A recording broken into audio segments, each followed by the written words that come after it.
Hi everyone, welcome back to Void Dwarf Studios, where today I've made a little painting. Well, not a tutorial, I think I misspoke, or I think I should have called these How I Paint Stuff, because with how I'm filming them it's understandably quite hard to work out how I paint stuff.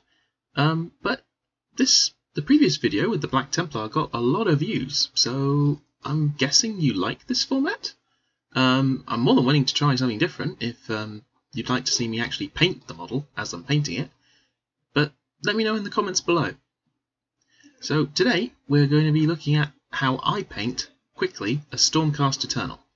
And again, like in the previous video, I want to make very clear I'm no pro painter.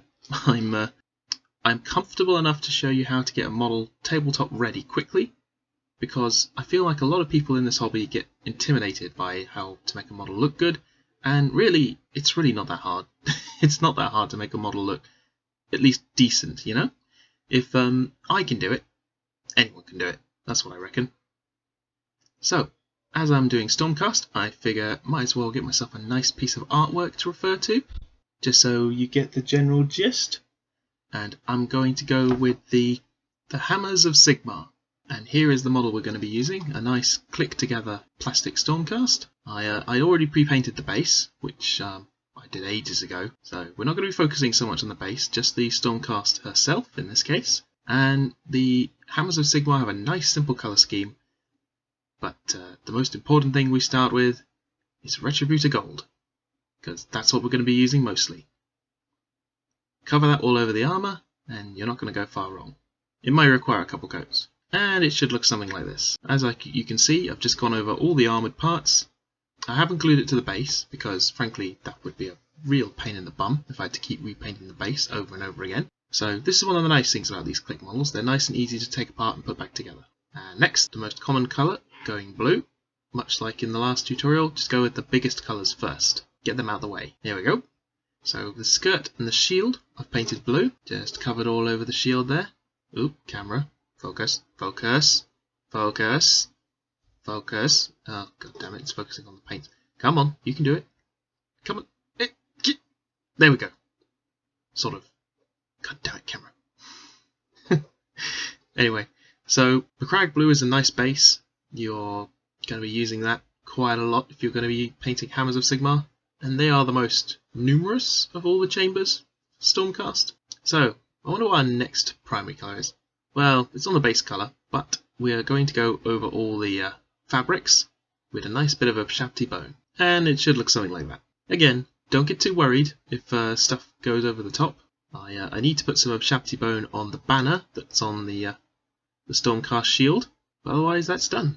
And some nice little lead belcher. Give that hammer a more metallic look. And there you go. I put a little bit on the anvil, on the head crest, as well as the anvils that the Stormcast is wearing, and I've gone over the shield itself. Oh, stupid, come on, there we go. Having all kinds of troubles today. So yeah, as you can see, gone all over the hammer, all over the shield.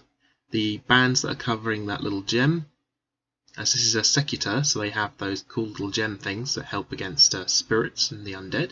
So, as we're going with the primary colours, what do you reckon comes next, thanks to our nice little piece of art? Yup, CORAX white. Because we're just going to go over the shoulder pad and any other little bits that we need to be brightened up a little bit. Give it a really good shake and try not to use too thick a coat, otherwise that's going to look a bit craggy and yeah, not very nice. There you go. Just on the shoulder pad there. Don't worry if it goes over the edges, you can always tidy that up later. I went over the shield with the Retributor Gold and the Upshabti Bone. So when you wash that, that's going to stand out beautifully. And now some Abaddon Black, just for the anvil. Just my personal take on it. I just figure it's a nice contrast to the blue. I know it's not technically the same as the artwork, but it's close. And Steel Legion Drab, made famous by the Armageddon Steel Legion. Long may they be shot at and killed by orcs, and kill orcs. Long may Armageddon reign. Just for the handle. Now we get to the washing. This will hide any mistakes, well, a lot of mistakes. But we're going to go over the fabrics with Agrax Earthshade. See what I mean? How much nicer does that look now? Once that's dry, the shininess will be gone and just the depth will remain. Just all over the shield, the metal. I thought that looked pretty nice. and the fabric. Just a quick side note, I added a little steel Legion drab to the leather skirt bit that's just behind the Ushabti bone fabric. Don't go too crazy. I would suggest that you go over all the armour and the fabric and agrax, and then, just so you know, I use the Temple Guard blue on the little crystal thing that she has on her hip, and I'm going to go over that in the contrast paint that GW have. But first, some washes. Just go over some of the armour, go over the metal, go over the hammer, the shaft, and there you go. Just adds a little bit more depth to the armour, and a little bit more depth to the rest. It's looking nice. I'm fairly pleased with that. Now for that crystal, and the contrast paint that I mentioned earlier. Just a tiny bit, don't go crazy. Treat it a bit like a wash, honestly. I'm still learning how to use these. There we go. See, it has that nice shiny effect, which is what I wanted. I like it glowing. And that's more or less done. Just that little bit on the base to do. And there you have it. If my camera will ever focus. When I get enough money, I'll buy myself a new camera.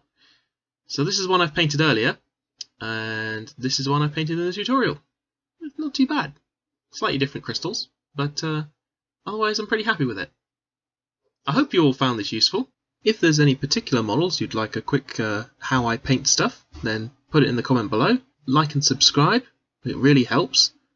And I hope to hear from you all soon. Take care everyone.